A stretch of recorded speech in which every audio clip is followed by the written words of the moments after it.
Welcome again. We've got 4 chan threads for tonight that are genuinely horrifying. Posts that are unfiltered and wrong. These stories matter. Hit like, subscribe, lights low, and we're going.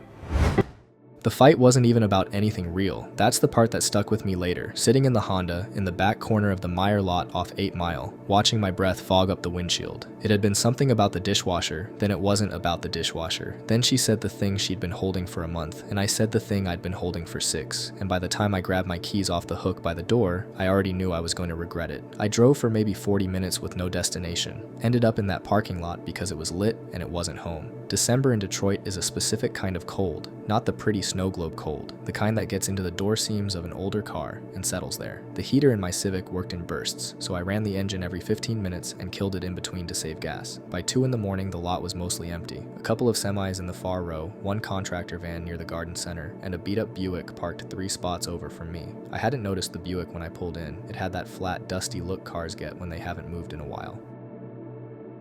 Around 3, I sat up to run the engine again and saw the dome light was on in the Buick.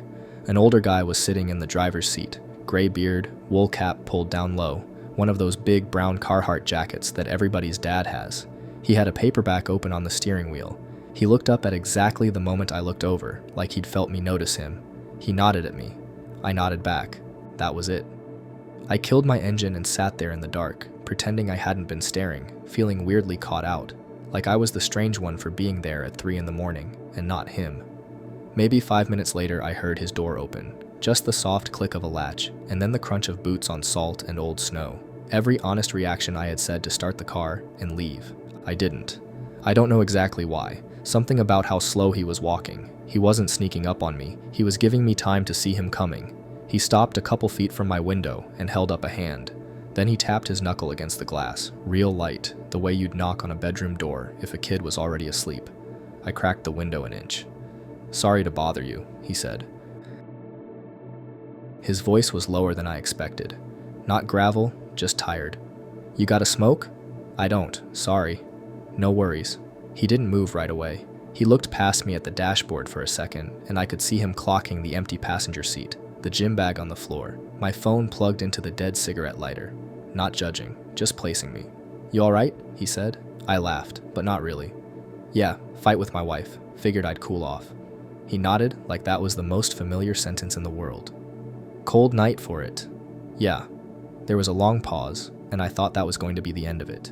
He'd go back to his Buick, I'd go back to pretending to sleep. But he stayed. Not in a threatening way.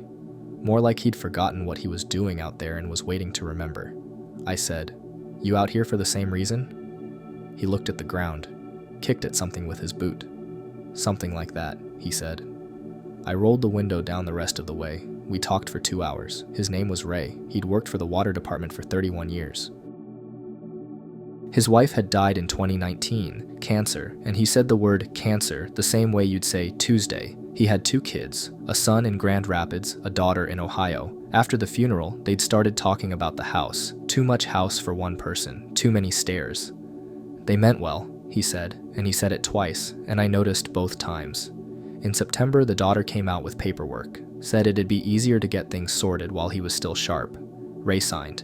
He said he read it, and I believed him, but I think he read it the way you read something when the person handing it to you is your kid, and they're crying a little and telling you it's for the best. The house sold in October. The plan was that he'd move in with the son in Grand Rapids until they figured out a senior place. Then the son's wife got a new job. Then the daughter's husband didn't want his father-in-law in the guest room during the transition. Then Thanksgiving happened over the phone. "I got most of my stuff in a storage unit off Gratiot," he said. "Clothes. Some of Marlene's things I couldn't let anybody throw out. The car runs. I got a gym membership at the Planet Fitness for the showers. 24 hours, $10 a month." He said it like he was giving me a tip. "How long?" I asked. 3 months about.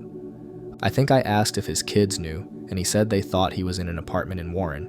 He sent them pictures of a friend's living room sometimes. Said he didn't want to make them feel bad around the holidays. At one point, a security truck rolled through the lot and Ray stepped back from my window and pretended to be looking at something on his phone until it passed. He'd clearly done that before. Around 4:30, he said he should let me sleep, and I said I wasn't going to sleep, and we both sat with that for a minute. I called my wife at 5. She picked up on the second ring. I told her I was fine, told her about Ray. Not the whole thing, just enough. There was a long quiet on her end. Then she said, "Bring him." I said, "Are you sure?" She said, "Bring him. I'll put coffee on." I got out of the car and walked over to the Buick. Ray had gone back to his paperback. When I knocked on his window, he jumped a little, and I felt sick about that for a second, that a knock on a window was a thing that could scare him now.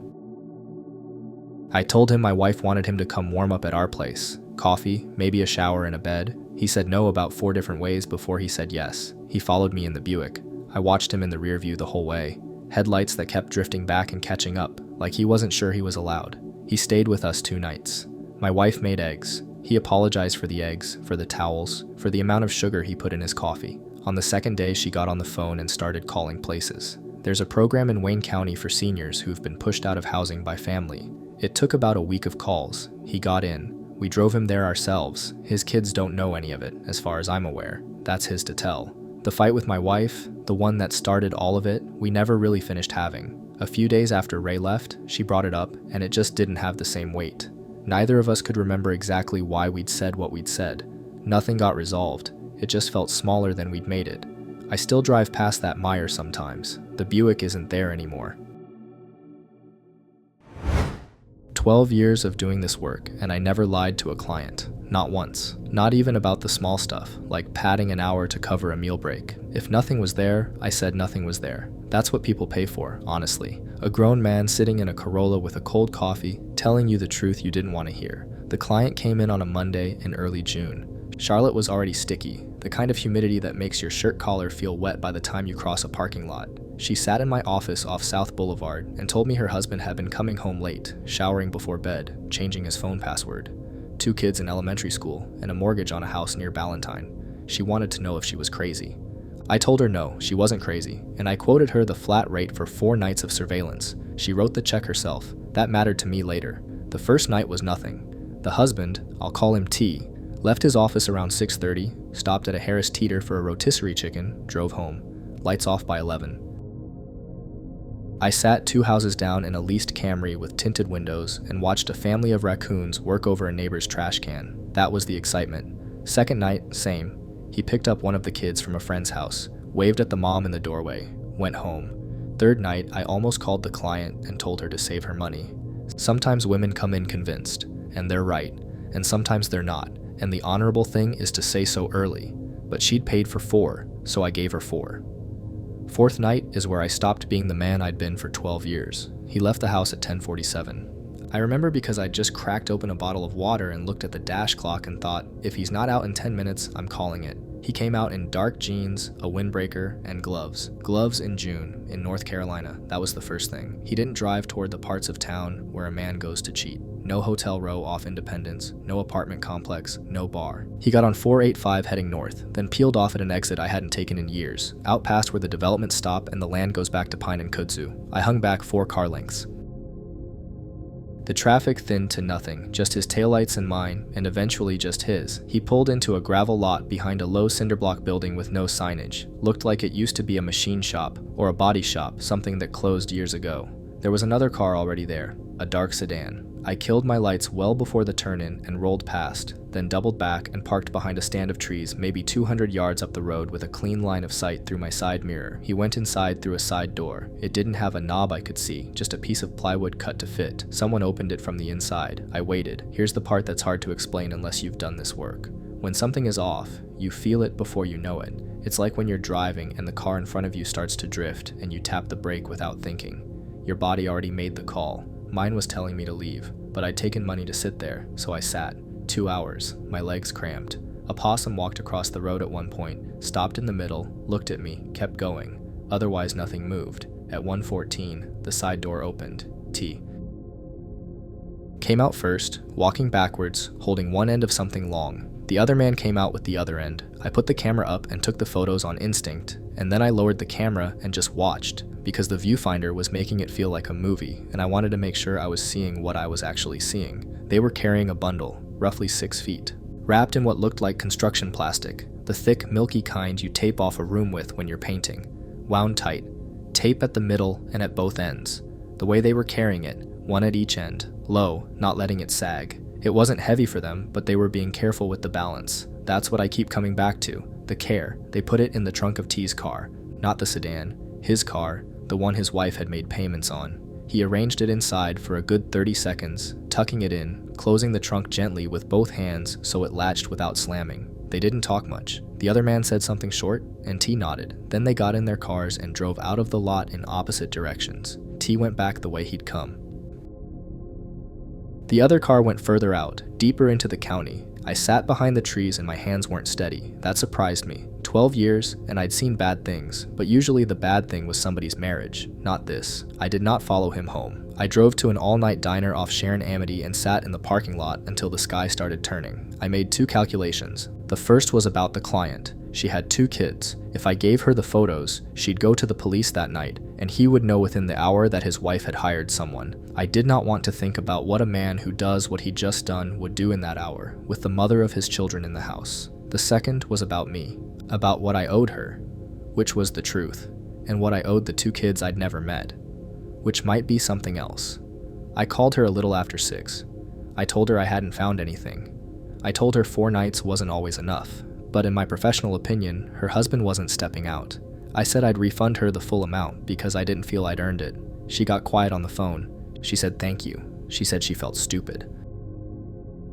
I told her not to feel stupid, that being careful about your family was never stupid, and I hung up before my voice did anything I couldn't take back. That was the first lie I ever told a client. The second thing I did was drive to a gas station in Pineville and use the payphone that still worked outside the air pump. I gave the dispatcher a plate number, a description of a car, an address, and the road where I'd seen a cinder block building. I said I'd seen 2 men loading something into a trunk that looked like a body. I did not give my name.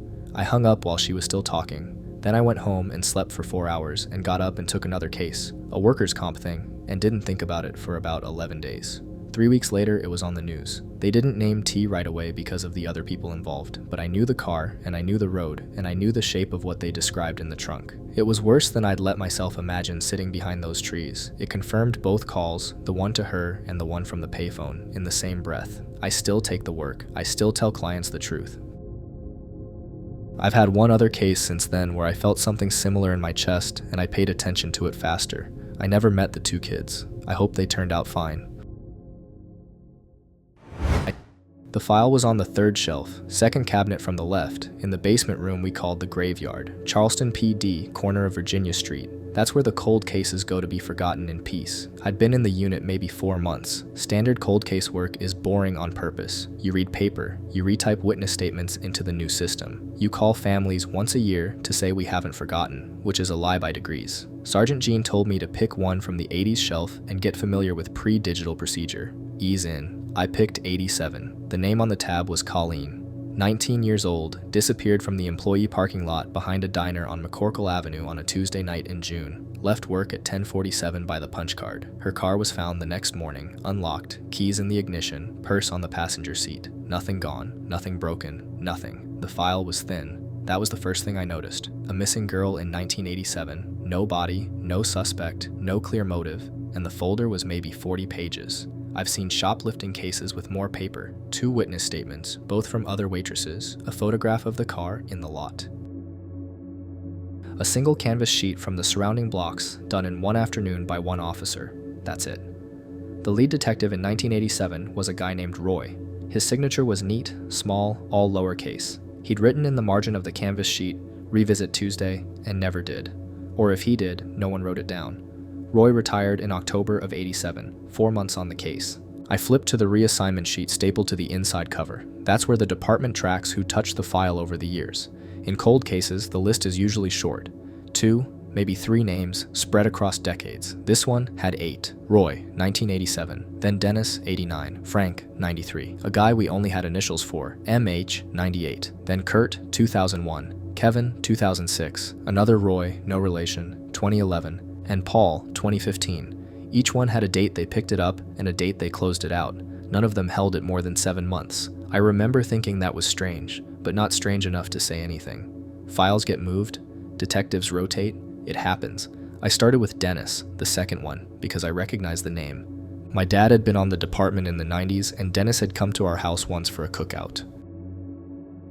I called my dad that night to ask if he still had his number. My dad was quiet for a second and said Dennis had left the department in 1990 after a bad divorce and moved to Ohio. He died in 2004. Heart. I asked what he meant by bad divorce, and my dad said, "It got ugly. He wasn't the same after." Then he said, "Why are you asking about Dennis?" I said no reason. Frank, the third one, I found in a state pension database. He'd taken early retirement in '94, cited stress, address in Beckley. I drove out on a Saturday. His wife answered. She said Frank had passed in 2011, lung cancer. I asked, careful about it, if he'd ever talked about a case from '87, a girl named Colleen. She stared at me for a long time and said, he didn't like talking about work at home. I got in my car and sat in her driveway with the engine off for probably 10 minutes. MH, I couldn't find. Kurt, I found teaching at a community college in Kentucky. He wouldn't take my call. His secretary said he was on sabbatical. I called back a week later, and she said the same thing, same words, same tone. Kevin I found on Facebook. He'd left the department in 2006 to sell insurance. He answered my message with 2 sentences. I don't remember much about that year. Good luck. He unfriended me the next day, which was funny because we hadn't been friends. He'd accepted my request just to reply. The second Roy, I knew. He'd been in the unit 2 years before I got there. He'd left to work private security at a plant up in Nitro. I texted him. He read the message. He didn't reply. Paul, the last one before me, was still on the department, traffic division. I walked over during a shift change and asked if I could buy him a coffee. He looked at his shoes for a second and said, sure. We sat in the Tudors on Kanawha Boulevard. I told him I'd pulled the Colleen file. He didn't say anything for a while. He stirred his coffee, even though he hadn't put anything in it. Then he said, you should give it back. I asked what he meant. He said, just give it back. I don't have a good reason. Give it back anyway. I asked if something happened when he had it. He said his mother had a stroke that April. He said his son totaled a car in May. He said his father-in-law dropped dead in the yard in June. He said all of that in one breath, like he'd been holding it. Then he said, I know how it sounds. Give it back. I drove back to the station, and I sat with the file on my desk for an hour. Then I did the thing I probably shouldn't have done. I looked up the first Roy, the one from '87. He was still alive, 80, living outside Asheville. Property tax records had a phone number attached to the address. I called him from my desk on a Thursday afternoon. He picked up on the 4th ring. His voice was thin but clear.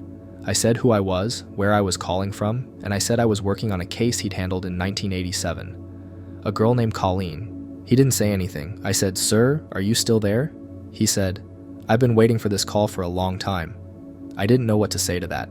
He said, don't take that case. Put the folder back where you found it. I asked him why. He was quiet for maybe 6 or 7 seconds. I could hear a clock ticking in his house. Then he said, I took that case. 3 days later, my dog died. A week after that, my son was in a car accident. He lived. He wasn't the same. He said, I'm not going to tell you it was a curse. I'm not going to tell you it was anything. I don't know what it is. Then he said, but it wasn't a coincidence. I know that the way you know your own hand. I asked him if he thought Colleen was still out there, alive somewhere. He said, that's the wrong question. I asked that question. Everyone who touched that folder asked that question, and every single one of us paid something for asking. Then he said, put it back, go home, kiss whoever you have, don't open it again. He hung up. I sat at my desk until it got dark. The cleaning crew came through, and I lied and said I was almost done. When they left, I took the folder down to the graveyard room. 3rd shelf, 2nd cabinet from the left. I put it back exactly where I'd found it. I told Sergeant Jean the next morning I wanted to start on something else. He didn't ask why. He just nodded and slid a burglary case across the desk from 1992. I've been on that one since. The Colleen file is still down there. I know because I walked past it last week on my way to pull something else. And I stopped, and I looked at the tab, and I kept walking. Someone else will pick it up eventually. That's how the graveyard works. Someone always does. I'm not going to be the one to warn them. I don't know how you warn somebody about something you don't understand yourself. Roy tried, Paul tried, I heard them, and I still almost didn't listen. Maybe that's the part that scares me, not the folder, the way I almost kept reading. I worked overnight shifts at a grocery distribution center for 3 years, and the worst thing I ever ran into wasn't a break-in, it was my own spreadsheet. The DC sat on the west side of Indianapolis, off Girls School Road. Big place. 40-foot ceilings, cold storage in the back that hit you like a slap when the doors opened. Winter of 2022, February. The kind of cold where your fingers stop working right and you keep dropping the scanner. My shift ran from 10 at night to 6:30 in the morning. Small crew, maybe 15 of us on the floor at that hour, plus 2 supervisors, who mostly stayed in the office watching hockey on a laptop. Half the guys wore hoodies under their safety vests. Nobody cared, as long as the trucks got unloaded. I started noticing the discrepancy around the second week of January. Not a dramatic moment. I was running a cycle count on aisle 14, dry goods, and my scanner kept flagging a variance on canned tomatoes. System said we had 6 pallets. Physical count said 5. I recounted 3 times. Still 5. I flagged it, got the standard response. Must be a receiving error, adjust, and move on. So I adjusted and moved on.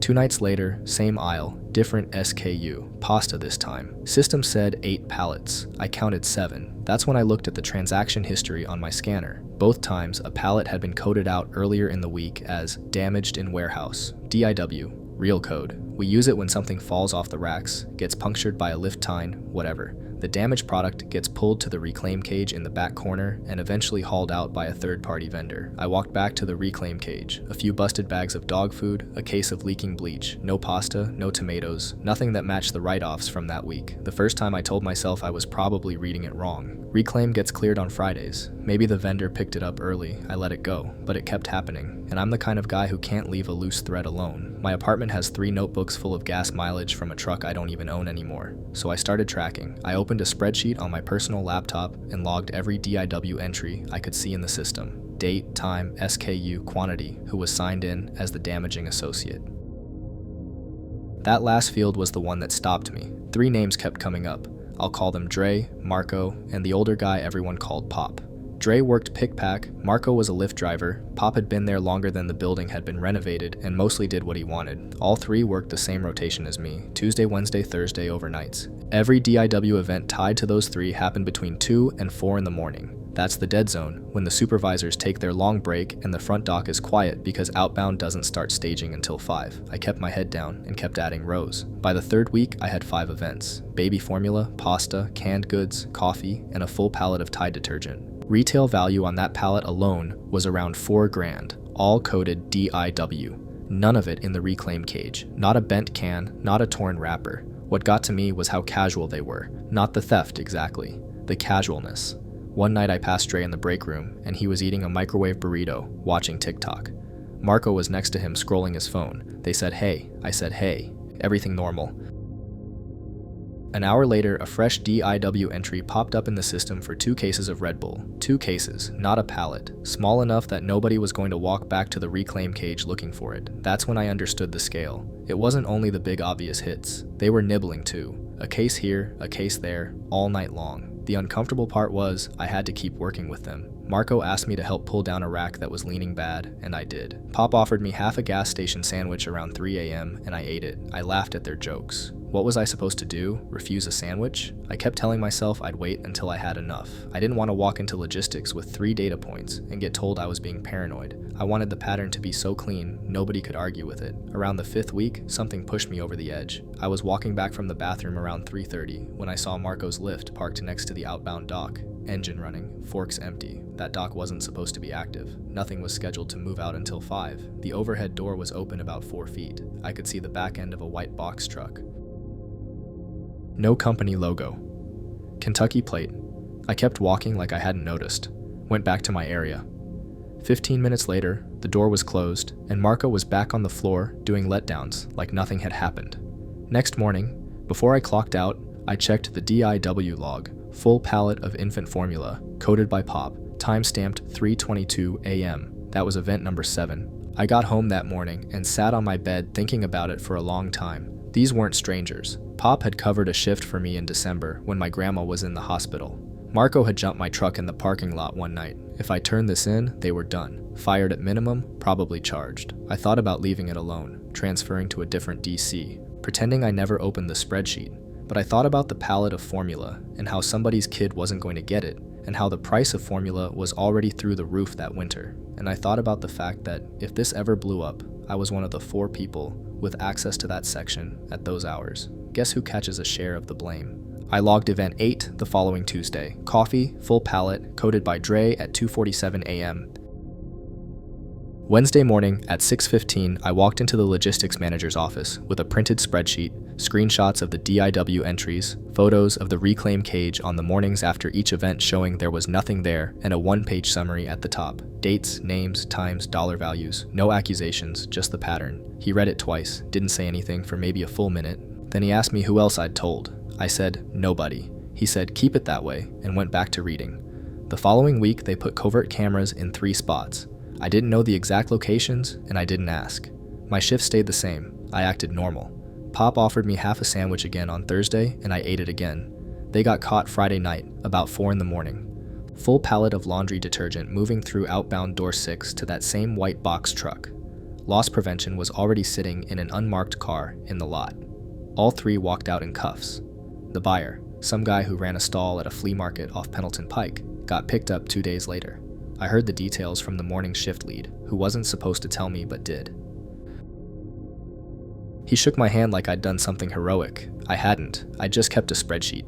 2 weeks later, I got called into the office again, a $1,000 bonus on paper as a Safety and Integrity Recognition Award, and a promotion to Senior Inventory Associate day shift with a raise that worked out to about $4 an hour. I took the day shift, slept in a real bed at night for the first time in 3 years. The last night Pop worked, he was in the break room laughing at something on Marco's phone, mouth open, coffee in his hand. He had no idea. I sat across from him eating a granola bar, knowing exactly what Friday was going to look like. I didn't say anything.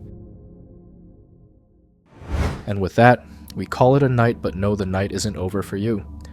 I'm grateful you rode this out with me until the end. What story's going to be your unwanted guest? Tell the comments below. The archive grows every single day. Don't feel safe tonight. Next time's already waiting.